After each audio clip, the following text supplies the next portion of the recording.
Hello everyone, this is FinnHale and I'm making an old school Call of Duty commentary for you guys, and I'm gonna talk about PS4.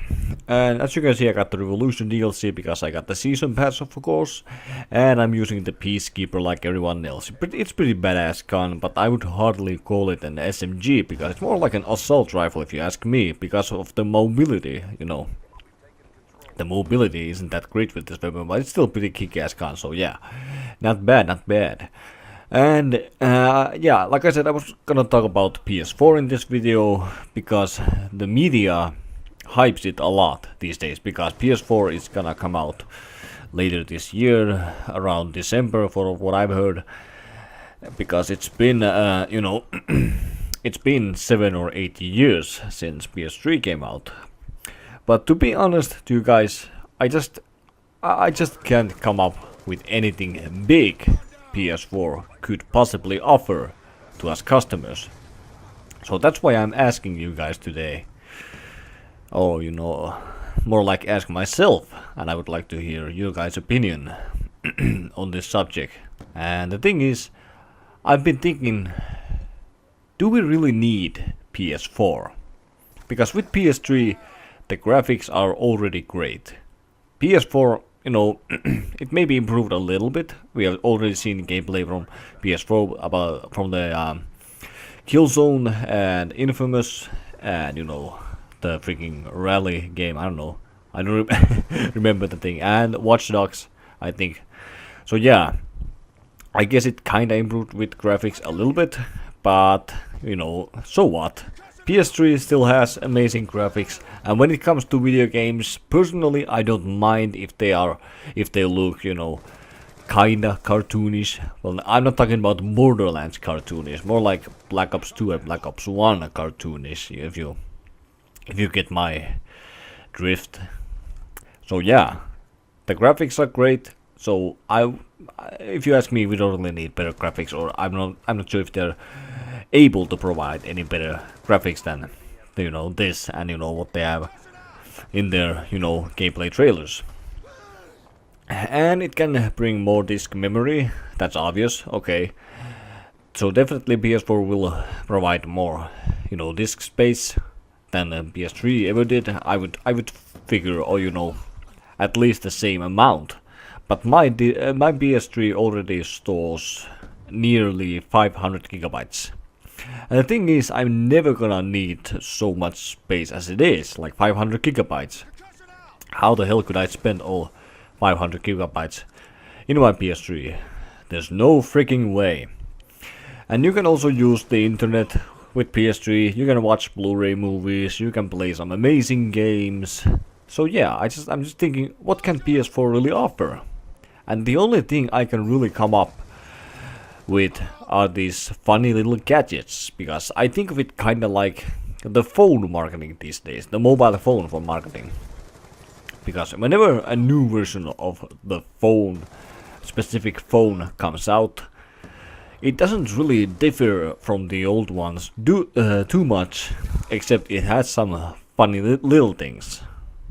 So yeah, that's what I'm thinking with PS3, but you know, of course I gotta give them the fact that it's been, you know, almost a decade since, you know, PS3 came out. So I guess they can do something more than, you know, phone marketing. So let's not get into that.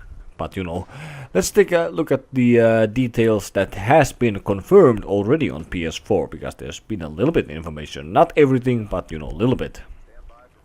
So from what I've heard, the PS4 system is kinda similar to PC, for what I've heard. So I guess it's good, because PC is simple and good, and it's easier to make new games for PC, than it used to be for PS3.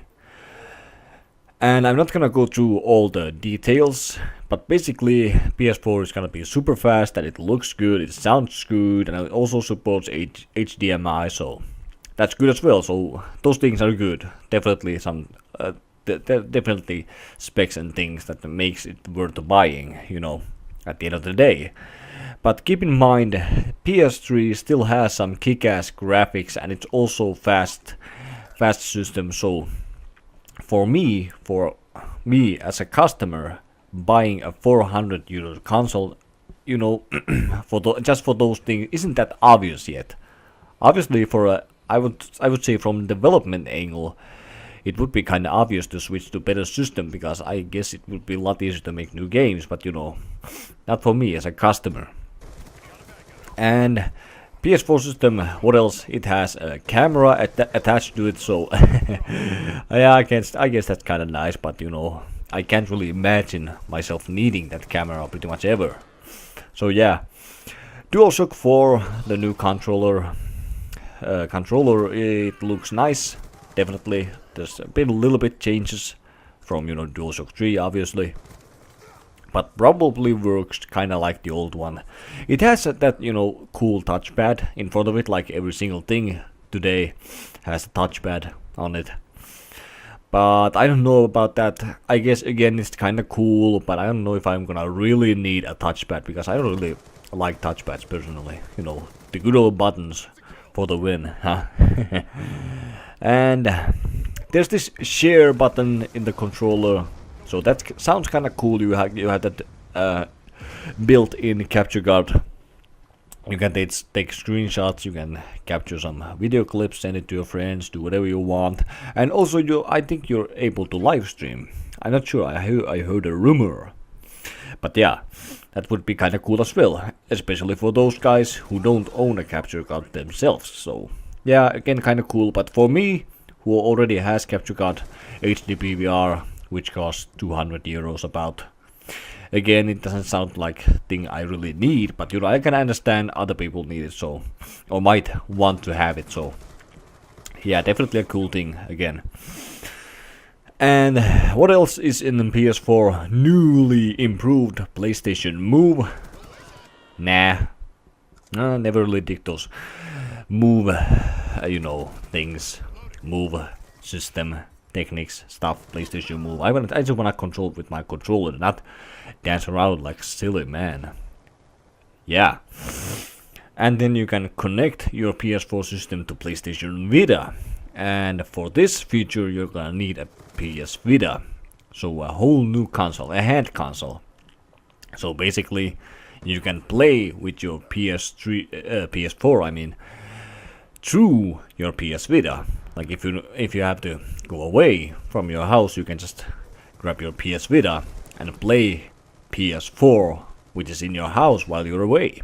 So I guess this would be kinda useful if I was traveling by train a long distance and I would be alone.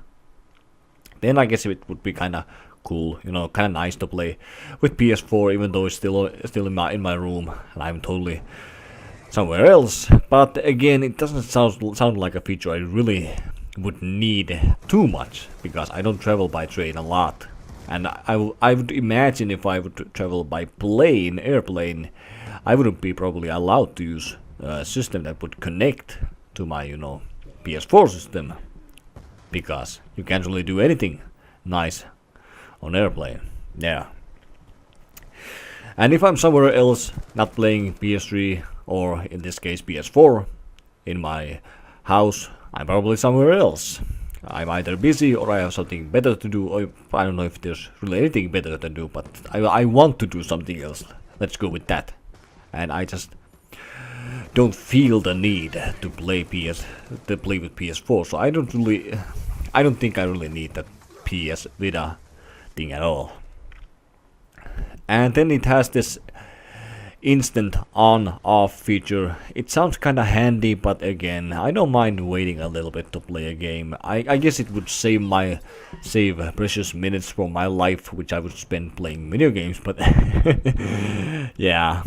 Again, buying a console which would cost around 400 euros, I'm sorry. These features don't sound convincing. Let's go with that. So yeah, basically the PS4 system sounds kind of neat, definitely a cool system, and I'm quite, sure it will break the banks. But there are some features that I don't really like for what I've heard, pre-judgment. You know what I'm saying? Like the whole socializing thing, giving a real name out in your profile, that doesn't really sound like a good idea. But I'm quite sure it's optional to give your real name out. I'm pretty sure they don't force you to do that. I hope not, because I wanna, keep myself, anonymous. FinnHale is the guy I'm gonna be called online, and my real name doesn't matter. And like I said, definitely it will break the sales. I'm quite, confident about that fact. But I do remember back in the days when PS3 was about to come out. PS3 system had so much more to offer than PS2 had. It had the internet connection, the online gaming, huge graphic improvement, and lots of awesome games and lots of memory. So what I'm saying basically is technology hasn't improved that much during last 7 or 8 years.